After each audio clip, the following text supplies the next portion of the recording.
Assalamualaikum students. Today we will discuss the topic of equilibriums of force and equilibriums of torque. Chapter number 2 का topic vector and equilibriums का 2.5 and 2.6 हम discuss करने जा रहे हैं। उम्मीद है कि आप सब खैरियत से होंगे। उसके बाद हम अपने टॉपिक की तरफ आते हैं। अगर आपको इसके नोट्स चाहिए हो तो डिस्क्रिप्शन में व्हाट्सएप नंबर मौजूद है, आप उस पर कॉन्टैक्ट करके नोट्स हासिल कर सकते हैं। अब हम बात करेंगे कि इक्विलिब्रियम्स ऑफ फोर्सेस की।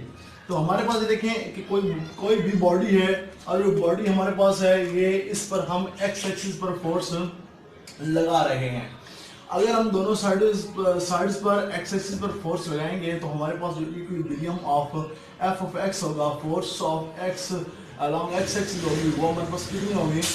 हमारे पास जो ये equilibrium of F of x होगी वो हमारे पास क्या होगी? जीरो होगी। और अगर हम अब बात करते हैं वाई एक्सिस पर, अगर हम वाई एक्सिस एक बॉडी है उसके ऊपर वाई एक्सिस पर फोर्स लगा रहे हैं तो दोनों साइड्स पर वाई एक्सिस पर फोर्स लगने से हमारा जो है इक्विलिब्रियम ऑफ एफ एक्सिस क्या होंगी? अगर हम ऑल साइड्स पर जो है फोर्स लगाते हैं तो हमारे पास इक्विलिब्रियम ऑफ एफ जो होगा हमारे पास क्या होगा? जीरो होगा। और अगर ना कि किसी साइड पे लग रही है फोर्स बल्कि किसी एंगल पर फोर्स लग रही है, तो जब एंगल पर फोर्स लगेगी तो हम क्या करेंगे? हम इसका एक प्रोजेक्शन ड्रॉ करेंगे। इसका जब प्रोजेक्शन ड्रॉ करेंगे ये हमारे पास टेंशन होगी, तो टेंशन टी यहाँ पे क्या बनेगा? साइन थीटा, और यहाँ पे हम टी कॉस थीटा बना देंगे, टी कॉस थीटा।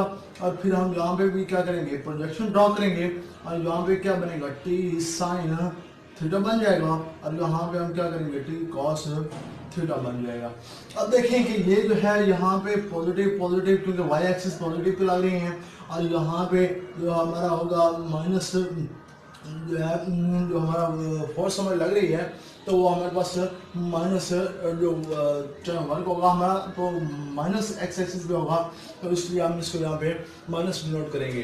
तो ठीक है, उसके बाद हम बात करेंगे ट्रांसलेशनल इक्विलिब्रियम की। अगर हम ट्रांसलेशनल इक्विलिब्रियम की कहते हैं तो लीनियर एक्सेलरेशन जो हमारा होगा वो हमारे पास लीनियर एक्सेलरेशन क्या होगा? वो जीरो होगा। अगर हम स्टैटिक ट्रांसलेशनल इक्विलिब्रियम में स्टैटिक की बात करते हैं तो स्टैटिक में हमारी जो बॉडी होगी वो रेस्ट में होगी, और अगर हम डायनामिक की बात करते हैं तो यूनिफॉर्म लीनियर मोशन में होगी। अब हम बात करें हैं 2.6 टॉपिक की, वो हमारे पास है इक्विलिब्रियम ऑफ टॉर्क है। इक्विलिब्रियम ऑफ टॉर्क क्या होता है? इक्विलिब्रियम टॉर्क, अगर हमारे पास एक बॉडी है और उसके ऊपर जो है फोर्सेस हम लगा रहे हैं क्लॉकवाइज डायरेक्शन में और एंटी क्लॉकवाइज डायरेक्शन में, बस जाहिर है जो फोर्सेस हम लगा रहे हैं वो हमारे पास मैग्नीट्यूड में वो फोर्सेस जो होंगी वो इक्वल होंगी, लेकिन बट क्या होंगी? बट वो जो है देखिए यहाँ पे हम जो है फोर्स एंटी क्लॉकवाइज और क्लॉकवाइज डायरेक्शन में लगा रहे हैं, तो हम क्या करेंगे? ये फोर्स हम लगाएंगे लेकिन इक्वल मैग्नीट्यूड इनका क्या होगा? बराबर होगा, मैग्नीट्यूड में इक्वल होंगे, और डिस्टेंस भी इनका क्या होगा? वो जो है एंगुलर डिस्टेंस होगा इनका क्या होगा? वो भी इक्वल होगा। ठीक है, अब हम बात करते हैं रोटेशनल इक्विलिब्रियम की, स्टैटिक और डायनामिक की। स्टैटिक में क्या होगा?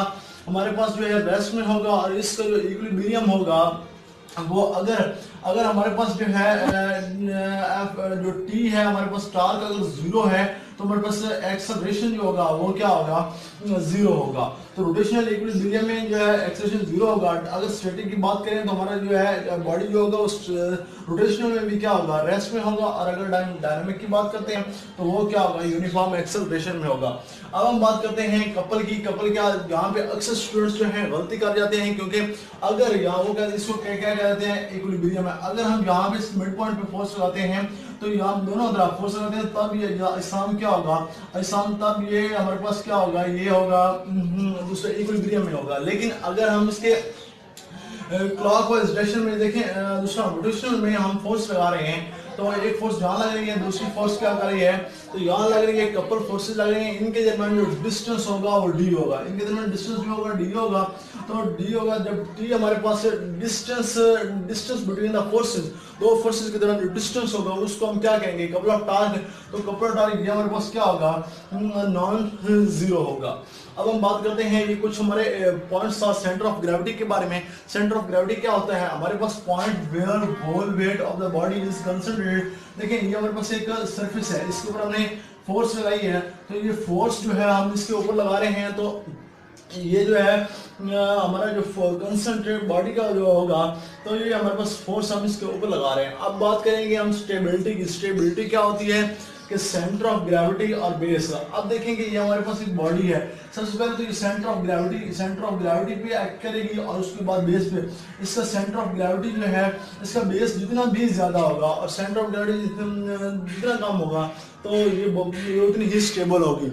और अगर इसका जो है बेस कम होगा, सेंटर ऑफ ग्रेविटी जितना भी आप हाई कर लें, तो ये अनस्टेबल रहेगी, स्टेबल नहीं हो सकेगी। अब हम बात करते हैं, ये देखें हमारे पास एक बॉडी है, तो उसका ये वेट जो है डाउन अटैक कर रहा है, लेकिन इनके क्या है, मैग्नीट्यूड एक ही है, लेकिन बॉडी को थोड़ा सा रोटेट कर दिया गया है, इसलिए ये हमारा जो है वेट जो है इक्विलिब्रियम है। अब बात करेंगे इक्विलिब्रियम में 3 टाइप्स हैं, अनस्टेबल और न्यूट्रल की। अनस्टेबल क्या होती हैं, अब देखिए कि यहाँ पे जो है ये हमारे पास एक बॉडी पड़ा हुआ है, और अब अगर हम इसको यहाँ से छोड़ते हैं तो ये दोबारा अपनी क्या करेगा, थोड़ा सा डिस्प्लेसमेंट कवर करके अपनी बॉडी पे आ जाएगा, तो ये अपनी जगह पे आ जाएगा, तो ये क्या हो जाएगा, स्टेबल हो जाएगा।